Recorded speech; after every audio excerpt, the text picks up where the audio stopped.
Il y a aussi les prix de l'électricité qui vont augmenter de 10% dès le 1er août. Le Rassemblement national dit que le gouvernement a trahi ses promesses.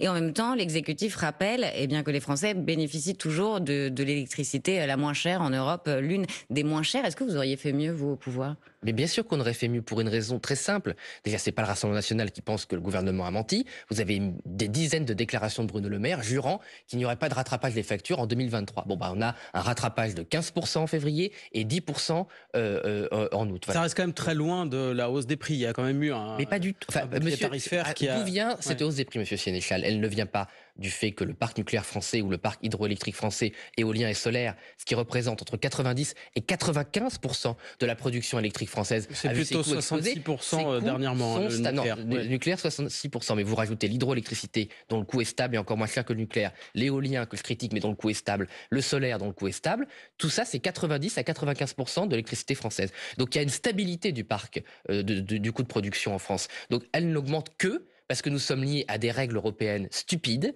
qui indexent le prix français sur le prix européen via souvent l'augmentation du prix du gaz. Et en fait, nous payons, les Français paient, d'ailleurs ils ont compris maintenant, pour les erreurs des Allemands, des Autrichiens, Et des justement, Pays-Bas. Emmanuel Macron Donc, veut réformer ce système. ça fait 18 mois qu'il veut réformer. Là, le Conseil européen a pris sa décision. La France a été mise en échec. Voilà. Donc Emmanuel Macron, une fois de plus, a été mis en échec. Il ne s'y oppose pas d'ailleurs frontalement. La France ne met aucun poids dans cette réforme du marché de l'électricité. Nous, on dit, on le redit. J'avais déposé une proposition de résolution l'année dernière avec Marine Le Pen. Il faut sortir de ces règles européennes qui sont absurdes. Et c'est très simple. Le prix de l'électricité française, d'ailleurs, monsieur le maire le dit maintenant, le prix de l'électricité française doit correspondre au coût du parc français. C'est quand même très simple. Et là, on aurait effectivement l'une des électricités les moins chères d'Europe. Jean-Philippe